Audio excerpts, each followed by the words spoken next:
got two great readings. The first reading from the Old Testament and the Gospel today.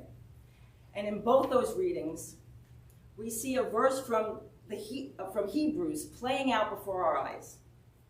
Do not neglect hospitality to strangers, for by this some have entertained angels without knowing it.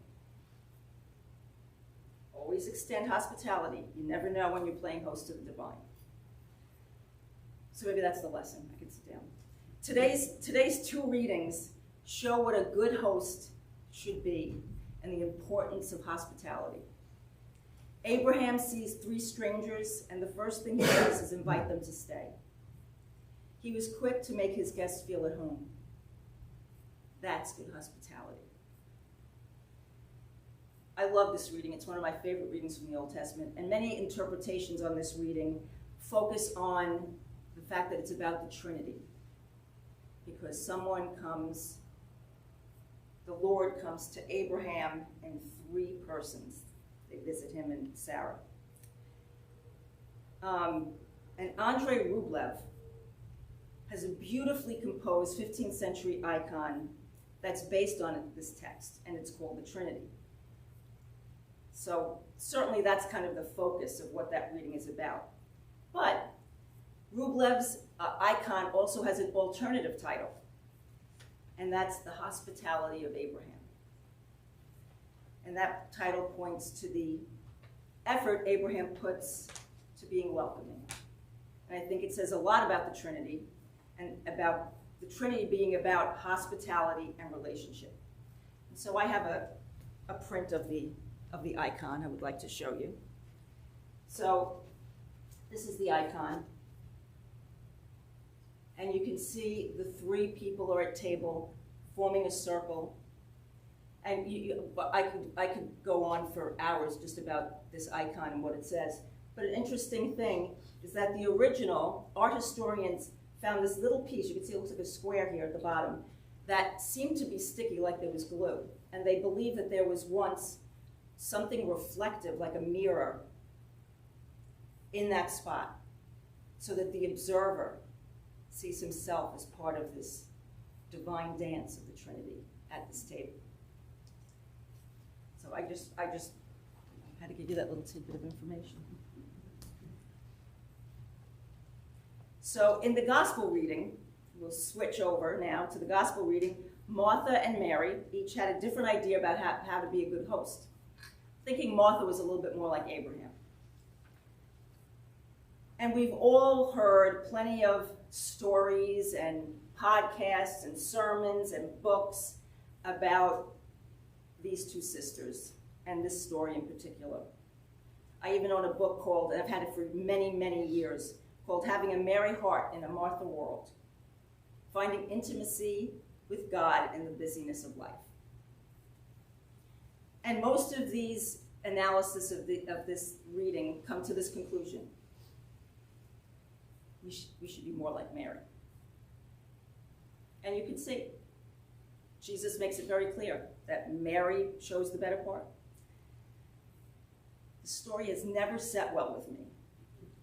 And it probably doesn't sit well with a lot of people, especially people who are task-oriented, business-minded, people who I call doers. We feel like there's something terribly wrong with us. We compare ourselves to Mary and feel seriously lacking, not enough. We tend to envy Mary and condemn Martha. Jesus welcomed Mary. Jesus was welcomed by Mary and Martha into their home. And the thing we have to understand is Jesus didn't usually travel alone. He had lots of people with him, usually at least 12. So to welcome Jesus into your home is to also welcome all that Jesus brings with him. And we all know to extend hospitality to that many people takes a lot of effort. It's a lot of work. And so Martha becomes overwhelmed by her tasks and tries to get Jesus to talk her sister Mary into helping. And Jesus tells Martha that Mary has chosen the better part, and it will not be taken from her. I have to admit that I have spent several days this week distracted by how much work it takes to run this parish and how Martha's getting a bad rap. As much as I try, I couldn't find a comfortable place from which to speak about this story when I was trying to make it about the merit of doing or not doing tasks. Action versus contemplation. I felt bad to be snarky about other people not doing their fair share, and then I also realized and felt really bad that I, in other situations in my life, was the one not doing the work. Just ask Joe. Some of us are more inclined to be, and others are more inclined to do. And although we need both, I think our personalities tend to give us the gift of one more than the other. And it's impossible to be the doer of everything and everywhere. But I don't think the message is about being is more important than doing. If that were true, Jesus and his entourage would have starved. A good host needs to do both. The 16th century mystic, Teresa of Avila, said, "Both Mary and Martha must entertain our Lord and keep him as their guest. Nor must they be so inhospitable as to offer him no food. And how can Mary do this while she sits at his feet if her sister doesn't help?"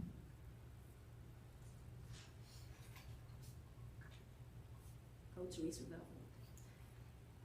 Martha was everything good and right. She was being a great hostess.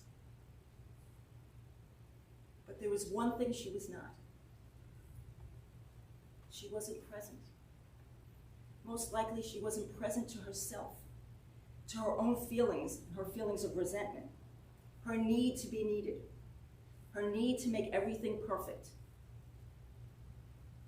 And if she were not at peace and present to herself, she couldn't be present to her guests in any meaningful way. Let's face it, she goes and she complains to her guest about her sister.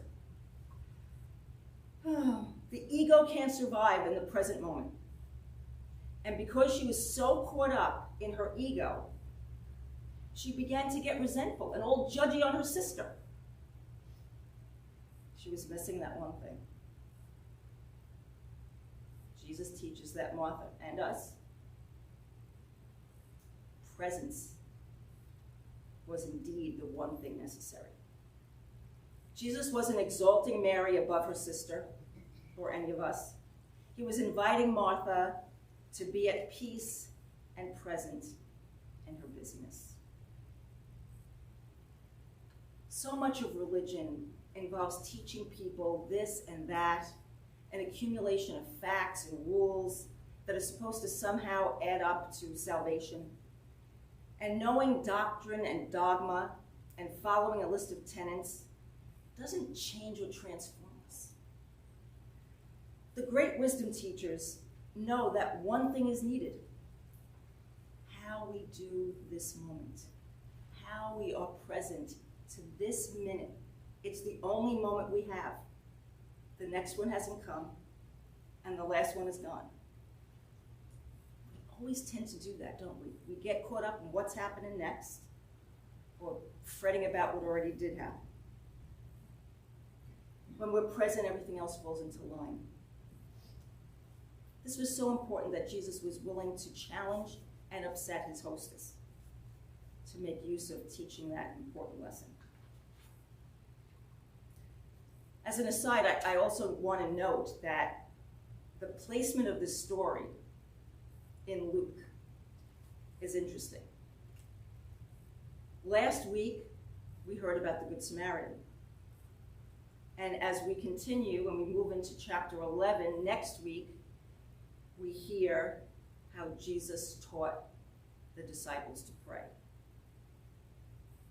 So today's gospel is like a bridge or a hinge in between the story about loving God through deeds and action, as the Good Samaritan did,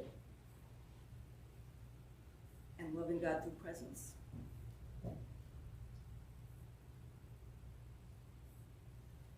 It's perfect because Mary and Martha's story is the story of the tension between the need on one hand to be up and doing, as Martha did, by serving, by our deeds, and the need on the other hand to be listening and present to what God has to say, as Mary was, by sitting at his feet.